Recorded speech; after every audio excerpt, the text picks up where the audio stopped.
नमस्कार दोस्तों, मैं हूं doctor Vanya Raj. Welcome back to my channel Homeo Healing. आज हम इस वीडियो में एक ऐसे टॉपिक के बारे में बात करेंगे जो डायरेक्टली या इनडायरेक्टली हर इंसान को अफेक्ट कर रहा है, सिगरेट स्मोकिंग।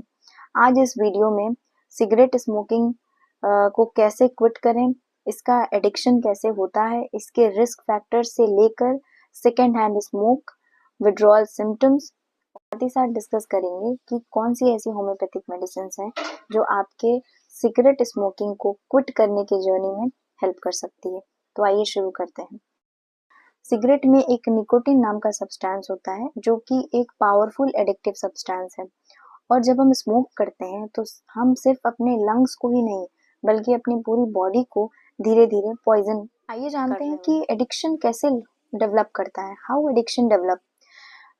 निकोटिन से एडिक्शन एक या दो बार स्मोक करने से नहीं होता, बल्कि इट डेवलप्स ओवर टाइम। और एविडेंस बताते हैं कि जो लोग किशोरावस्था में यानी एडोलेसेंस एज में स्मोक करना स्टार्ट करते हैं, they continue to smoke for 15 to 20 years. किशोरावस्था में इसकी लत भी जल्दी डेवलप होती है। जानते हैं स्मोकिंग और उससे एसोसिएटेड हेल्थ रिस्क के बारे में। स्मोकिंग करने से कार्डियोवैस्कुलर डिजीजेस जैसे कि कोरोनरी हार्ट डिजीज, स्ट्रोक, इस तरह की बीमारियां हो सकती हैं। रेस्पिरेटरी प्रॉब्लम्स जैसे कि लंग का कैंसर, सीओपीडी, ब्रोंकाइटिस, एम्फाइसीमा, इस तरह की प्रॉब्लम्स देखने को मिलती हैं। WHO के अकॉर्डिंग लगभग 40% जो टोबैको रिलेटेड डेथ्स हैं वो सिर्फ और सिर्फ लंग कैंसर की वजह से होता है। स्मोकिंग करने से कोलेस्ट्रॉल का लेवल बढ़ जाता है, बीपी बढ़ने के चांसेस होते हैं। अगर आपको अस्थमा की प्रॉब्लम है तो अस्थमा के सिम्टम्स को भी बढ़ाता है। मेंटल इलनेस है और मेंटल इलनेस की दवाइयां चल रही हैं, साइकाट्रिक मेडिकेशन चल रहा है, तो उसके मेडिकेशन को भी ये लेस इफेक्टिव बनाता है। Bipolar diseases, schizophrenia, anxiety disorders के सिम्टम्स को एलिवेट करता है अगर आप स्मोकिंग करते हैं। ये सब डायरेक्टली सिगरेट स्मोकिंग के रिजल्ट्स हैं। लेकिन ये डेंजर्स जो हैं ये सिर्फ स्मोकर्स तक ही लिमिटेड नहीं होता है, ये स्मोकर्स के आसपास के जो लोग होते हैं उनको भी अफेक्ट करता है। तो आइए जानते हैं कि ये कैसे अफेक्ट करता है आसपास के लोगों को। सेकेंड हैंड स्मोक, जो आप डायरेक्टली इनहेल नहीं करते लेकिन आपके साथ वाला या बगल वाला अगर स्मोकिंग कर रहा है तो उसके स्मोक से निकले हुए धुएं या सिगरेट के जो टिप से सब्सटेंस निकलता है वो उतना ही डेंजरस होता है। सेकेंड हैंड स्मोक में 7,000 से ज्यादा केमिकल्स होते हैं जो कैंसर कॉजिंग सब्सटेंस होते हैं।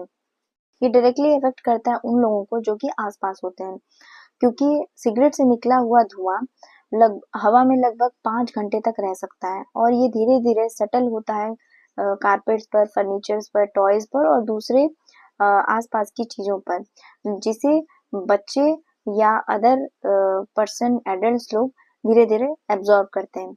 मोर देन 60,000 चिल्ड्रन जो कि अंडर 5 ईयर्स ऑफ एज हैं, वो लोअर रेस्पिरेटरी इन्फेक्शन जो कि सेकेंड हैंड स्मोक की वजह से होता है उसकी वजह से डेथ हो जाती है। जो बच जाते हैं उनको लेटर लाइफ में सीओपीडी डेवलप हो जाता है। तो सिगरेट छोड़ना सिर्फ आपके हेल्थ के लिए इम्पोर्टेंट नहीं है, बल्कि आपके आसपास जो लोग हैं, आपके जो फैमिली मेंबर्स हैं, उनके हेल्थ के लिए भी उतना ही इम्पोर्टेंट है।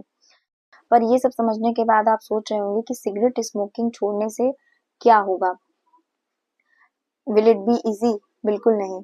सिगरेट को क्विट करना या स्मोकिंग को क्विट करना, छोड़ना एक टफ प्रोसेस है और इसको छोड़ने में विड्रॉल सिम्टम्स आते हैं जो कि बहुत इंटेंस भी हो सकते हैं।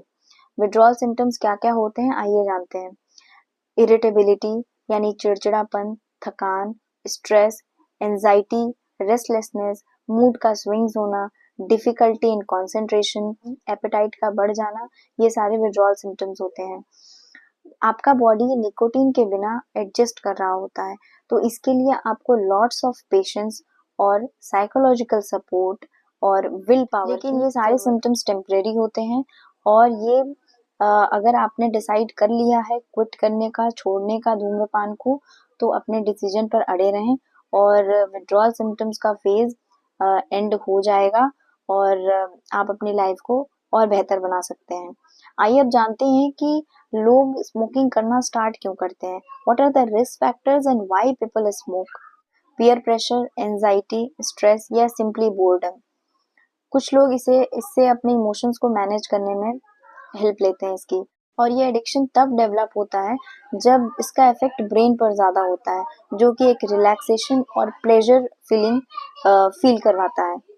लेकिन तब ये हैबिट बन जाती है और कंट्रोल से बाहर हो जाती है। इसलिए quitting is the hardest but the most rewarding thing is you can do for yourself. अब बात करते हैं कि होम्योपैथी का क्या रोल है आपकी क्विटिंग जर्नी में। अगर आप स्मोकिंग छोड़ना चाहते हैं तो आपको अपनी बॉडी को सपोर्ट देना होगा, राइट। सो यहाँ पे रोल आता है होम्योपैथिक मेडिसिन का। होम्योपैथिक मेडिसिन नेचुरली आपके बॉडी को बैलेंस करने में हेल्प करती है और साथ ही साथ विड्रॉल सिम्टम्स को मैनेजेबल बना सकती है। लेकिन अगर आपको विड्रॉल सिम्टम्स बहुत ज़्यादा इंटेंस हैं और बहुत ज़्यादा दिक्कत कर रहे हैं तो प्रोफेशनल हेल्प लेना बहुत ज़रूरी है। होम्योपैथिक मेडिसिन जैसे कि इपिकैक, अगर बहुत ज़्यादा नोजिया हो रहा है यानी मितली आ रही है और उल्टी जैसा फील हो रहा है तो इपिकैक इज द रेमेडी। अगर पेशेंट को बहुत ज़्यादा गुस्सा है, एंगर है, चिड़चिड़ापन है और डाइजेस्टिव इश्यूज हो रहे हैं आफ्टर एक्सेसिव स्मोकिंग और हेडेक भी मॉर्निंग में हो रहा है आफ्टर एक्सेसिव स्मोकिंग, तो उस केस में nux vomica will be the remedy. Then next medicine is arsenic. अगर बहुत ज़्यादा एंजाइटी है, रेस्टलेसनेस है, थकान है यानी प्रोस्ट्रेशन है तो उस केस में arsenic will be the remedy. Then fourth one is lobelia inflata. ये आपके निकोटीन की क्रेविंग को कम करता है, जो डिजायर है, जो बार बार इच्छा होती है स्मोक करने की, उसकी इच्छा को ये कम करता है लोबेलिया इन्फ्लेटा। और साथ में कुछ मेंटल सिम्टम्स जैसे कि भूलने की आदत, फॉरगेटफुलनेस या नर्वस सिम्टम्स को भी कंट्रोल करने में, मैनेज करने में हेल्प करता है। देन मेडिसिन है इग्निशिया। इग्निशिया को बिल्कुल भी टोबैको स्मोक पसंद नहीं है, can not be a tobacco smoke. और इवन कंजेस्टिव हेडेक हो जाता है, वर्स हो जाता है टोबैको स्मोक से के स्मेल से या स्मोकिंग करने से। मूड स्विंग्स होंगे, डिजायर टू बी अलोन होगा, तो Ignatia will be the remedy. Tabacum, जो टेरिबल क्रेविंग होती है स्मोकिंग की, टोबैको की, उसमें ये रिलीफ दिलाता है। और अगर एक्सेसिव स्मोकिंग की वजह से डायरिया हो रहा है तो medicine will be tabacum. Then अगर एक्सेसिव स्मोकिंग की वजह से इम्पोटेंसी है, स्पाज्म हो रहे हैं और कोल्ड स्वेट है तो मेडिसिन विल बी, और साथ में गैस भी बन रही है तो medicine will be lycopodium. Then अगर एक्सेसिव स्मोकिंग की वजह से ऑसिपिटल हेडेक है और साथ में चक्कर आ रहे हैं तो मेडिसिन जो है वो जेलसीनियम। अगर क्विटिंग के जर्नी के दौरान जो विड्रॉल सिम्टम है उसमें हरिडनेस है, नर्वसनेस है, तो उस केस में medicine will be argentum nitricum. Staphysagria भी एक अच्छी मेडिसिन है।